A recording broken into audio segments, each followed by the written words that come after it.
welcome everybody to the Alpha Jedi Podcast. It's great to be back after a little bit of a hiatus. I was busy working on some side projects and was in Europe for a little bit, so I had a lot to catch up on. But today I'm actually really excited to have our guest today, Mr. Goldmund, is in the building. How are you doing today, sir? Excellent. How are you? Doing good, doing good. Enjoying the great weather out here. And you're quite the accomplished blogger, as well as author and photographer.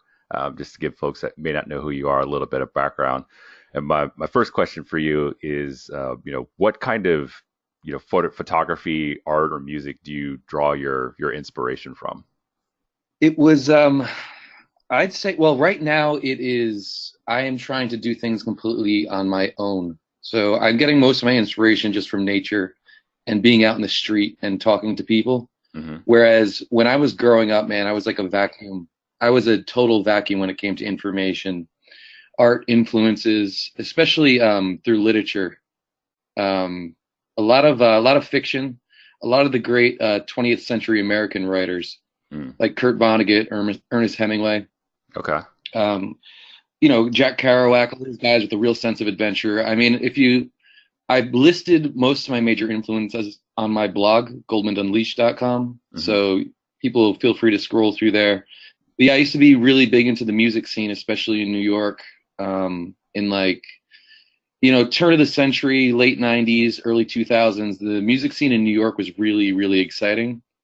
A lot of my friends were musicians. I used to go to a lot of punk rock and independent bands here in the city, and like that really, because I was struggling a lot with social anxiety Hmm.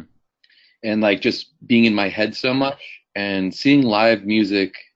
I was going maybe like 3 or 4 times a week at my university. I worked at the radio station, so I got free passes and stuff. But those live music shows, man, they did a lot for me in terms of what I saw possible, what the musicians were doing on stage, Hmm. and just letting themselves free to express themselves was a huge influence. So I'd say live music is a powerful energy anybody who's yearning to express themselves can really tap into. And a lot of the themes that you talk about are kind of, picking up on the energy or the vibes of, different places, different environments, or being able to change and influence that. What would be sort of your tips or suggestions for people that, may not necessarily feel that plugged in? How can they, help themselves get sort of plugged into that greater energy or vibe whenever they go places? Well, the first number one thing you have to do is you have to access your own self-knowledge. So you have to really get to know yourself, and you do that. I mean, the biggest ways I did it, I'm very drawn to nature. So being alone in nature and meditating there. So nature and meditation and figuring out what your values really are and what works well with your personality, and also developing a vision, which that comes from reading and, self-education, studying a lot of different philosophies, religions, and just kind of piecing together your view of the world. And then as soon as you understand that, then it's much easier to get out of your head and realize what you're drawn to, what you don't like, Hmm. which is also important. And I call it's honing your bullshit filter, basically. So you get to see what's real and what's not. And once you get that, you tap into that kind of power, Hmm. then you're really into the energy of things and you're drawn to, and then you can kind of manipulate the world around you in whatever way you want. So are there any cities or places in particular that you find your energy vibes with the best, as well as like places that your energy just is not in sync at all? Yeah, well, I live in New York. I mean, I chose to live here because of that reason, and Hmm. especially in Brooklyn, because Brooklyn, like I said, the art scene was huge when I first moved here. Now, I mean, it's changed so much in the past decade, but pretty whatever city I go to, I'm always drawn to kind of the bohemian. I don't like using the word hipster, but kind of the art scene and those kind of people, wherever the creatives are drawn to. Hmm. That's usually if I'm going to stay in a city for a little while, those are the neighborhoods I'll be hanging out in. Those are the people I want to meet because those are the ones I vibe with the most. But it's funny, I really vibed with Portland, Oregon back in the day. Okay. I mean, Portland is kind of a joke of a city, but I actually ended up living there for about 7 months because it had that kind of thing that I needed in my early 20s, that kind of freedom to think and express Hmm. yourself. So Portland vibed with me. I really like Nashville, Tennessee. Hmm. Same thing, big music scene. Like people are there free to be themselves. It's so much fun. Austin, Texas has that same kind of vibe. New Orleans is just, again, music is in the air. People are free. And it's just a wonderful, wonderful atmosphere. If you're, if you have that kind of free spirit, those are the North American cities I love. And of course, Mexico. I spend a lot of time in Mexico because there's pretty much no, it's it's like the Wild West down there. There's no rules. Nice, nice. Yeah, I mean, I love Nashville a lot. Had a blast when I was out there, and also wound up hooking up with a girl who gave me blueberry muffins afterwards. So I just you can't beat that level of Southern hospitality. Oh, Portland's a very, very fun city too. I've got a that's lot of good friends there. Uh, yeah, I love that place. so another thing that is always is I guess part of your standout characteristics is your take on camera game and kind of the way you've pioneered that. And I know I definitely picked up quite a bit of very useful tips that I employed myself while I was over in Europe. Thank you very much, by the way. How did you kind of figure out Ah, that the good to hear, man. camera? How did you figure out the camera was going to be your medium for capturing the truth of the moment? It kind of started out as just I was just kind of fooling around. I was like we're talking on an old forum, a web forum about just different ways to meet girls, and I was pretty into photography when I was growing up. I mean, I had like a film developing station, like a black and white photography in my one of my relatives' basements. Always was interested in photography. I was mostly landscape and animals because that was still, like I said, I was suffering from social anxiety, Hmm. wasn't ready to go out and take pictures of people. So I've had my camera put away for about 10 years. And then one day I was just like, you know what? I'm going to go out and try and meet some girls with this thing and see what I can do with street photography, just a whim. And then the reactions I got from the first moment I started doing it were just incredible. And like having the girl write down a specific question, like this is the street photography project. I think the first questions I asked, like what do you find the most attractive in a guy? And then the way they just opened up and lit up automatically, I knew I was onto something big. So then I continued with it and I kept doing different projects and just the way you can connect with the person instantly. And not only that, but anybody you want off the street is Hmm. just, it was like a superpower. So then, yeah, that was about 5 or 6 years ago when I first started doing it. And then I just ran with it and it's just kept evolving. And it's just gotten more, because I'm just getting better at it as well. Hmm. So it's getting better with Instagram. Every single girl wants her picture, so it's Right, really easy to exchange information. right. And most of the time, I'll try and get her on a date right in there. Hmm. So that happens every so often, but I can guarantee I'm getting her contact info after I take her photograph, which is just wonderful. It makes life like a game, man. I could run around the streets of any city I go to and I could just be out there for an hour and meet like a dozen girls, have good interactions. It's like a dream come true, man. So it works very well for me. Yeah, yeah, no, it's all about finding sort of your skill set or particular I guess superpower so to speak that you have and being able to really run with it. Do you have a favorite picture that you've ever taken out of all the pictures you've taken? There's one up. This was back when I was in Montreal about 2 years ago, and it was just a girl. She was sitting alone. I could tell she was like studying a paper. She was in a cafe, Hmm. and I saw her through the cafe window. I just kind of tapped on the window, and like everything was perfect. The lighting was perfect, and her smile was perfect. And I like intelligent girls, so she's sitting there. She was writing something, and I just like captured that moment. So yeah, I don't have a name for that one, but maybe we could throw it up somewhere. I'll send it to you after this. But I Okay. really love that photo. It captures a lot. Yeah, yeah, yeah, definitely. If you want, you can always shoot it over to me. I can post it up in the video for YouTube. Yeah, Uh, it's a beautiful one. So that kind of also brings me to another question is one of the things that I really dig and I think is a very important message for a lot of people out there that you really try to drive home is being present and being in the moment. It's something that, allows people to really connect and experience sort of their genuine selves. Whereas, when you're so much in your head or you're too focused on, three or four steps out that you're not really genuinely there. So people can't actually connect with who you really are. What tips or advice would you give for guys to be, fully present with girls? With girls, I've seen this, and I have a lot of like meta conversations about this with girls because I'm always interested in dating life and how they meet guys and stuff. But one of the big things I've found, especially with like the most attractive, most beautiful girls, my favorite ones, obviously, they're so used to guys just looking at them for their physical beauty. Mm-hmm. And when a lot of guys, especially if they have inexperience, they have a really tough time like getting past their physical beauty. It's like they're a deer in the headlights. They're talking to this beautiful woman and they're not being themselves at all. So if you can really connect with her on another level, like notice her beauty at first, of course, but then after the approach, like just kind of look into her eyes and like view her as a human being. Mm-hmm. Like this Right. is, and it's a huge complaint with so many beautiful girls. I mean, I've talked to, like models in New York. They're just like, they know they have this power. They see guys that just get intimidated.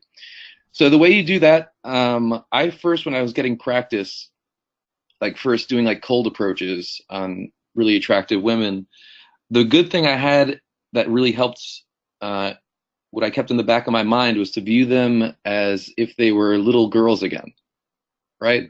Mm-hmm. So because all these women, they want to have fun, they want to express themselves, they want to feel like little girls and have fun. I mean, I've brought this up a lot with like nightlife. People are out there. If you treat it like a playground, like your kid's on the playground again, and you're just kind of fooling around and having fun, that's what people want. That's why they go out, and that's what they're aiming to achieve. They want to have fun.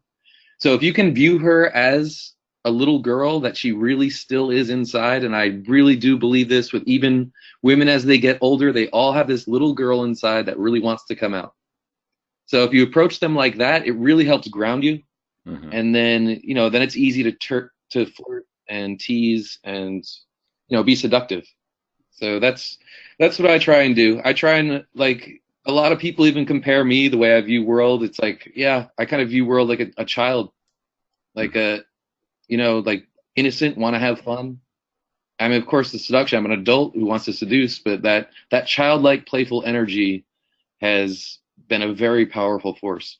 Mm. And would you have any advice or tips for women on how to be more in the moment and present with guys? I mean, this is a big reason I am so against feminism and women who have been brainwashed by that is they make the sexual dance becomes a competition instead of a dance. Mm-hmm. And so when there's nothing that annoys me more when a girl is trying to compete with me or one up me or, just not I expect shit tests like normal ones, but when they come one after another, and I could just tell she's just doing it because she thinks this is a competition, it's not a dance. Like that's what irks me the most. Yeah, I'll definitely say that. So yeah. I'll definitely say that's something that I picked up on very quickly while I was around in Europe, which was the vibe and the energy of the women there it was a lot more genuinely feminine, and there was that sense of there was a bit of a back and forth kind of dance. It was very elegant, where especially like here in LA, a lot of the times when you're out, you feel this more competitive spirit, or it's more of like there's something that I need to like prove, or I need to like be more assertively dominant for no reason, as opposed to let's just kind of dance and flow into things. Exactly. Yeah, and I love the seduction dance. It's so much fun, and it's just a beautiful human experience to experience that seduction dance the way it should be with the male female dynamic. Mm-hmm. Is just amazing. There's really nothing else like it. So of the seduction dances you've partaken in, Has there been a particular favorite one or one that you like to go back and reference, especially when you're, helping other people out with, figuring out what works for them? Oh man, there's any particular one? Man, there's been so many. There's no, there's not one particular one. I mean, because each one is so different, and that's a beautiful thing when you're dancing with somebody. You don't really use the same moves all the time, but there always has been a theme. I mean, they always have been. The best ones have been foreign girls who are basically they're visiting New York for the first time, and they meet me and they don't think I'm American because I'm not acting like an American, and it's just like they feel completely free to be feminine, and I feel completely free to be masculine, and those are my favorite ones. And I couldn't even tell you how many of those dances I've been through. Yeah, I think that's a really kind of important point is, embracing that, inner masculinity and being able to express it because it's a natural force that's part of balance and harmony, but also with that, inner femininity and being able to express it. And it's kind of a shame that we've gotten to a point where we've tried to really get the roles kind of more mashed into one, where we're trying to, treat guys like they're malfunctioning girls, and we're trying to like make girls be more like replacement men, as opposed to, hey, we all we have our dances. This is what we're supposed to do here. It's very interesting. Yeah, yeah, and this is also because I love having these conversations. It's another conversation I've had, especially with the girls in New York, because a lot of people in New York are very, very frustrated with the dating scene here, Hmm. because like nobody takes it really seriously. Everybody's really selfish. Nobody's looking for a relationship. Everybody's frustrated. So it's very easy to have that conversation. But one of the topics I always bring up, and it's so much fun, and it usually, I mean, it leads to, flirting and kissing and sex, is that I'll say in the midst of our conversation at some point, like, the men are acting like women around here and the women are acting like men. And the girls, especially the hot ones, are like, I know, I hate this. I'm like, yeah, these guys have no spine. They don't say what they want. They're trying to just say things that'll please girls all the time, and everybody's being super fake. And the girls love this conversation. They run with it.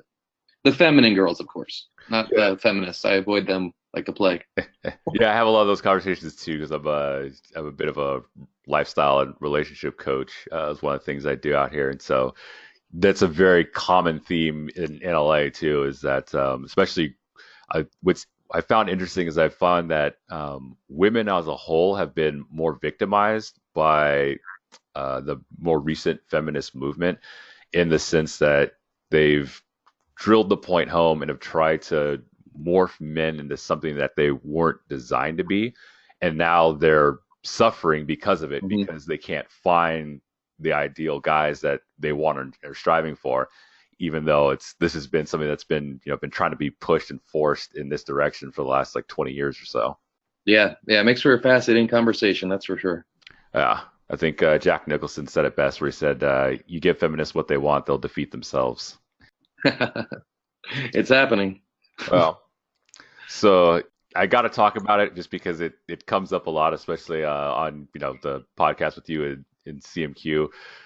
Ayahuasca. How did you even get into that whole like discover it? And I mean, you have a pretty crazy story about your actual journey when you went down to South America and partook of it.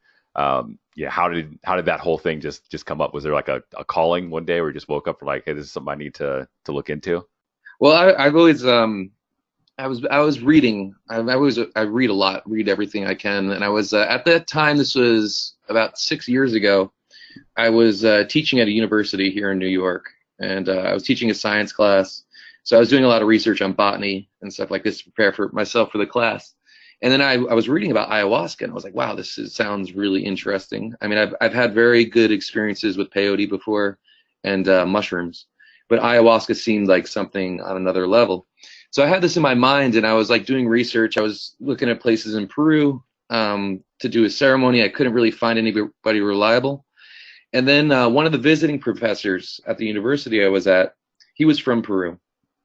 And So I asked him about ayahuasca, and he was like, and he just lit up because his family was into it. That was like, he had done it a few times. It was really important to him. So he gave me his shaman that he knew personally. And so he sent me to him. And so that's how I got started on the journey. And I mean, it was literally the first ceremony that I did. So it lasts for about 4.5 hours, the whole ceremony. You go through a lot of ups and downs. I mean, you see very beautiful things. You go to very, very dark places. You feel like you're going to die at some points. But then, I mean, there's also a lot of positive experiences. So during the most positive, biggest learning experience I had during that ceremony, and I was deep into the visions, because when you drink deep with ayahuasca, you'll have visions that are like a 3D movie. I mean, it's so real. Like, you're literally in this, you're just sucked into the energy of the world, and whatever's inside you is just fully projected as a 3D movie. So I'm ripped into the zeitgeist. I call it the zeitgeist. I'm the spirit world and the spirit of the times. I can sense everything. And I encountered these spirits. Like, there was 4 of them, and they took me through like this. It was almost like a temple. Laid me down on an altar. I was naked, and they took like a scythe, like a big hooked sword, and they just cut my chest completely open. And then when that happened, everything I had pent up inside me for 30 years of living just came pouring out into the universe. And they made me promise. I mean, they didn't speak English, but this is communication. They made me promise to start sharing what I had inside with me with the world. And so that's what made me start writing. And that was 6 or 7 years ago. And that literally, it changed everything, because once I started writing and I was free to express myself, I mean, now that's what I do. That's who I am. That formed me from that one ayahuasca ceremony. So, I mean, it's very, very important. It completely changed everything, made my life better, got to know myself. And I went down another time, and I was there for 10 days, did 7 ceremonies, and I had some other very, very intense experiences. But nothing was like that first ceremony that changed everything. It's very interesting seeing how we kind of evolve and sort of change over time. Where do you kind of see yourself evolving in the near future? Because you have been described as sort of the Indiana Jones of the red pill or game or manosphere, whatever you want to call it. And I think that's fairly accurate and fitting title, considering a lot of your adventures as well as your look. You're just missing the whip there. But where do you see the next evolution of Goldmund? Well, for now, I am working on cutting all of my ties in New York City, and because I'm going to leave New York City in the next few months. And then from there, I'm most likely, like, I don't like to set anything in stone completely. I'm probably just going to live on the road for a while. I want to keep writing and figuring some other stuff out, telling my stories that I need to tell, and exploring humans, and then figuring out where I'm going to actually settle for a little while, because I'm not going to keep that up forever. I know that. But for the next year or two, I'll most likely just be traveling around, kind of figuring things out as they go. So that's for the next couple of years. I would like, for the 5-year plan, I'd like to have a part of the world where I feel the most at home. And then I could sit and figure out where I'm going there from the future, and I'm never going to stop writing. I mean, that's what I have to do. So that's the main plan, just to keep on writing and seeing where it leads me. All right, the Goldmund Roadshow coming to a city near you. Look out. Likely, yeah. We'll be tearing through this entire planet. Well, speaking of the present, what are you currently working on that you're excited to share with people, or want people to know about or be a part of? Well, the biggest thing right now is the membership content on my website. So those are like the articles that I'm putting a ton of work into. So I mean, that's for members of my website. There's going to be 2 or 3 posts a month. That's what I've been doing, or 2 or 3 posts a week. For members, it's $10 a month, and they're just the ones where I put all my energy into, and those are like the big, deep secrets. I figured, like this last post that I just published today, it was about I've been doing Airbnb at my 2-bedroom apartment here, and I've seduced a few women, a few very attractive women through Airbnb, and I've got it down to a science. So that was the post I published today. And I mean, that post basically I could have made into a book. You know, it's like, I think it's almost 3,000 words. I could have elaborated on some more. So, I mean, that's the quality of that content. So I'm just putting the highest quality content into that membership part of my site. And it's exciting too, because I've been wanting to produce the highest quality content possible, but I'm just like, I think this is the best way to do it. So it's very exciting. Awesome. Yeah, you hear it, folks. You got to get signed up for the membership portion of the site. Especially, you got to get some good insight. And someone who's been an Airbnb host, I'd be very curious to check that out and see. I have a couple of Airbnb stories myself, so it's I think I know where you're coming Nice, man. Yeah, it's fun. I got it down to a formula. from. Okay. Yeah, I got it down to a nice formula now. So fun. Yeah. Uh, um, so yeah, my I guess my sort of final question here is, who do you, as far as sort of kind of bloggers or guys in the sphere, or folks are, do you or folks around the community, who do you really draw sort of your inspiration from? Because there's a lot of guys out there that I talk to in the community, and they look to you and they do draw a lot of inspiration from you. So I'm always curious, who within the other community do you draw inspiration from? Okay. I'm gonna sound like an asshole because I don't really read anybody else. But no, what gave me inspiration? Yeah, what gave the old in the beginning. So this is when I drew inspiration from other people when I was trying to figure out. I wanted to come to a complete understanding of sexual dynamics. The old Heartiste was pretty influential. The old stuff before he started getting weird and racist. Very political. I thought he had a brilliant voice. Yeah, I haven't read him in probably a couple of years, but I remember his old stuff. It like really opened up my eyes. Him, especially Rollo. hmm I mean, the Rational Male book was just completely eye-opening, and I mean that's the best textbook out there. Jack Donovan, his book The Way of Men, hmm that was a huge influence. And also when it came to game, I read a lot of books on game, hmm but the one that really stuck with me was Nick Krauser. It was Day Game Nitro. Okay. That was his one little book. It was one of his first ones, and that was literally all I needed to get my game straight. So Okay. those have been the biggest influences. I don't want to sound like an asshole, but I don't really read anybody else. I'm just trying to do shit on my own right now. Yeah. Sure. Sure. CMQ may have a few words about that, as he always does. Hey, we do a podcast. Oh, yeah. Yeah. How did you guys actually That's funny. wind up linking up? I read it like when he used to write for Return of Kings a while back. I remember reading his stories and I was like, whoa, because the Manosphere. I mean, I think there was a lot of nerds writing in the Manosphere, and I was just like, they're writing about game, but they're not like wild and Right. the crazy stories that I was used to. Like me and my friends, like, yeah, we're gonna go out and go hard and Yeah. like really make shit happen. So when he started writing for Return of Kings, I was like, whoa, this guy knows what's up. Like, kind of sounds like a night out, like what I'm used to. So we linked. He came to New York, and we had like just messaged on Twitter. We connected on Twitter, and we did our first interview together when he came to New York. And then we got to talking while he was here in New York. I went out to LA a few times. We did some projects together, and then he ended up moving to New York. So now we do the podcast, and like we hang out all the time. Very So nice. I mean, that's how it started. When I read his writing, I was like, yeah, this guy knows what's up, because that's the kind of people I'm drawn to. The ones who really go to extremes.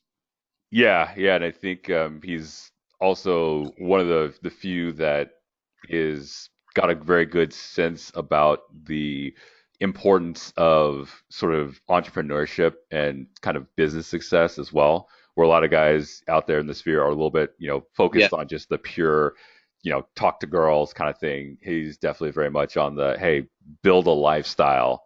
And then the girls, there's that element too, but it's a piece of the whole. Oh yeah, he's a really, really good businessman. He's helped me out a lot too with that. Yeah, I've definitely taken a couple of his courses, and he's got some good stuff in there, which is actually funny because the is one of his more famous tales about the North Hollywood Denny's that's actually kind of right by where I grew up, and my mechanic shop is literally next door. So every time I take my car there, I'm always like thinking like, oh, okay, this is partially where the some of the CMQ-ness happened. That's funny. Yeah, and it's pretty wild because Rolo used to be out in that same neck of the woods as well during his rockstar musician days. So it's kind of interesting that, Oh yeah. yeah, this little slice of LA, and every time I'm in New York, I see certain places too where I'm like thinking, a lot of folks that I've read or been inspired by, these are the places or venues that, they've done some crazy stuff at. It's kind of wild. Yeah, yeah. It's wild how the internet's connected us. It's an amazing thing. Yeah. All right. Well, that is all that I have officially. For those of you that want to find out more, as mentioned, please go check out Goldmund's site at Goldmund Unleashed. I believe you can find him at Twitter at Goldmund, or is it at Goldmund Unleashed on Twitter? Goldmund Unleash Okay. on Twitter, and then on Instagram, Goldmund Unleash. All right. And definitely check out his book. Don't believe half of the Amazon reviews on it because they're just written by fairly upset social justice warriors that haven't even like read much of it or maybe any of it at all, and they're just offended by the title. Please go read all the reviews. They are hilarious. I love the fake reviews, man. I've come to love them. They're so funny. But yeah, any final thoughts for folks out there? Like I said, the most important, I think, game is just kind of a stepping stone to really gaining self-knowledge. I mean, this is what this is all about, and this is what I'm all about, is understanding who you are as a person and figuring out what your strengths are. And just once you figure out what they are, just running wild with them and then expressing yourself and adding to the human experience by doing it. There you go. We want to sincerely thank you for being on the podcast. And we look forward to maybe having you back at some point in the future, or if you're ever in Los Angeles, let me know. We'd definitely love to go out and do something proper. Awesome, man. Looking forward to it. All right, that'll do it for this episode. Thanks again for tuning in. Be sure to check me out on Twitter, or you can subscribe to the podcast here or on SoundCloud, and we'll see you on the next episode.